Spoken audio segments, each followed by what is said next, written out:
So have you heard about the 10-year-old girl who outsmarted the killer that broke into her house to take out her whole family? 10? She was only 10 years old. Baby, please. She did what? She outsmarted him. So look, this is what happened. There was this woman and this man named Gregory and Danyavia. Now, Gregory and Danyavia had like 4 kids. They had been together for a long time, and they had that off and on relationship where they break up, get back together, break up, get back together. They cheated on each other the whole 9, right? So they're together. They finally get back, right? Whole family's in the house except the oldest boy. About 10:30 at night, and they're in Houston. This happened in Houston about a couple years ago on Fondren, a place that I lived at, right? So there's a knock at the door like around 10:30. Dad opens the door. Guy busts in with a gun, tells the whole family to line up on the couch, and then starts taking them out one by one. This is a true story? Very true story. This all happened. After he lines them all up, he rummages through the house. He starts trying to rob them. I guess he's looking for something, whatever. He finds what he's looking for, gets out of there. And then before he left, he grabbed the 1-year-old by the head, who was a little boy, and threw him. What? Yes. So what he did not know is that oldest girl, who was 10, her name was Lyric. Lyric played dead the entire time. She had got shot in the arm. She was smart. Smart baby. You know what I'm saying? Because you gotta think about it. She's in pain. Dang. She ain't never been shot before. And she had the wherewithal to act like she was,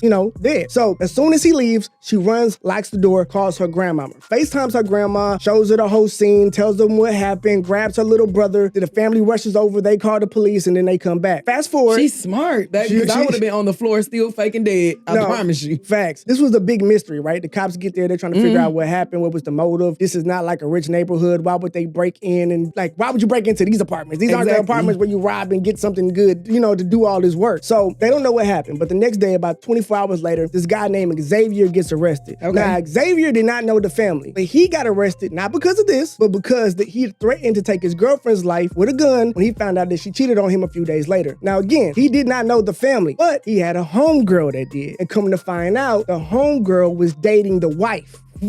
Wait. Yes. Wait. Okay, little girl he came in at the whole family. Little girl was smart enough to go ahead and do her thing. Now somebody getting arrested, and then I'm about to tie it all together. So Alexis was the name of the friend of the killer, Xavier, right? So she talked to Xavier and was like, look, this girl don't want to mess with me no more. She trying to go back to her family. I want the whole family wiped out. And they got money stashed here. Yeah, they got money stashed here, and I want you to go. You can have all the money in the house, but I need them taken out. This guy was a career criminal, real bad guy, had just got out of jail for armed robbery, had hurt a bunch of people. He had a long criminal record. She knew that he was a certified hitter, so she yeah, I'm gonna hit you to do this work, right? What he does is, fast forward to the day of, he carjacks a Jeep, steals it, drives over there masked up, kicks in the door, does the whole thing, and then FaceTimes her while it's all going down. So while he's putting in the work, he has her on FaceTime so she can see it happen. This is crazy. Then he leaves and burns the car, dips out. Now, when he gets arrested, they ended up searching his house and then finding the gun that matched the crime scene. And of course,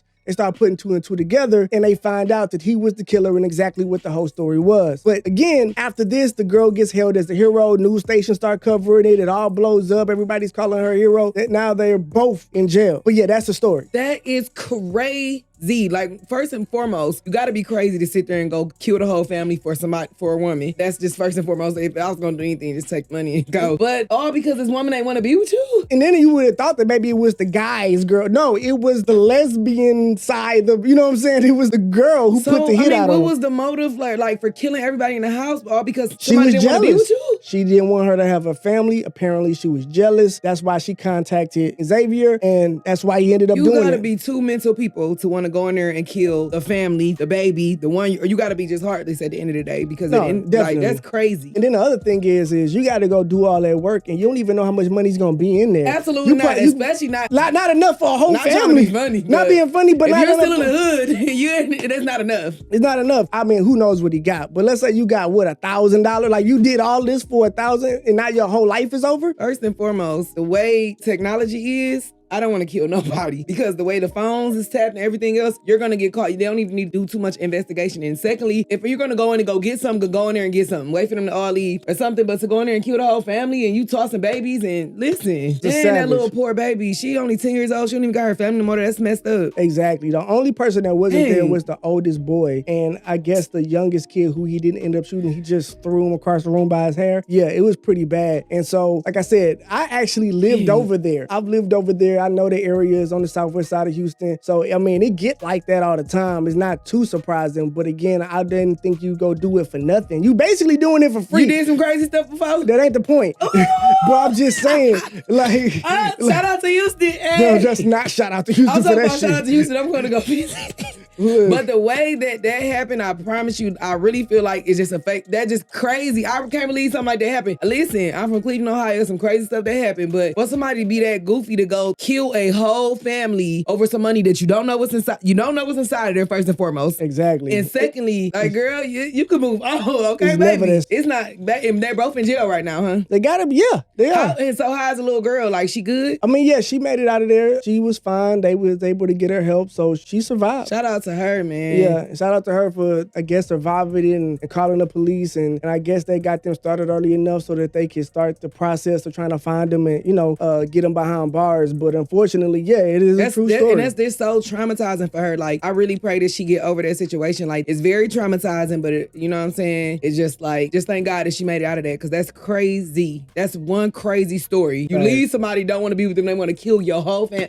That's the wild part. And the fact that he went through with it. Like, it's not even like a hit where he got paid a certain amount of money. What if you go in there and it's $300? You done did all this up for... My mental is, I don't care if it's $1 million. I can't sleep knowing that I killed this whole family. And then on top of that, you see a first 48 all the time. They're gonna find you. It be 10 years later somebody get caught. And he tried to be smart. He grabbed a getaway car. He carjacked somebody ahead of time. Burnt the car afterwards. So you FaceTimed her. You got the phone. That was the dumbest thing. That was the dumbest thing. When people call themselves killing somebody, you have nothing with you. You have nothing, because they can ping, oh, you were in this area. You gotta watch verse 48 before you go do some goofy stuff. And then the dumbest part is they were easily able to put it together because you kept the gun. Why would you keep it? Why would you keep the murder weapon? I'm glad he kept it. That's exactly what he kept. That was the dumbest thing. That was God saying, keep your gun. Yeah, exactly. Yeah, stay right there, dummy. Dang, that's a harsh story. Unfortunately. But shout out to her for making it out. Stupid. What a way to throw your life away. And to the lesbian who put this hit out, girl, I hope they fry your ass in jail. I do. I hope they fry you. Oh, God. It ain't worth it. It ain't worth it, y'all. Y'all got to think about what y'all doing before you do it. Like the girl say, I don't care if it's $1 million in there. Is it going to be worth it? Are you going to be able to sleep at night, every night, comfortably? The world is going to hell in a handbasket, okay? And that's all I got on it. If y'all like this video, give your girl a like. Don't forget to subscribe, and I'll catch you in the next one.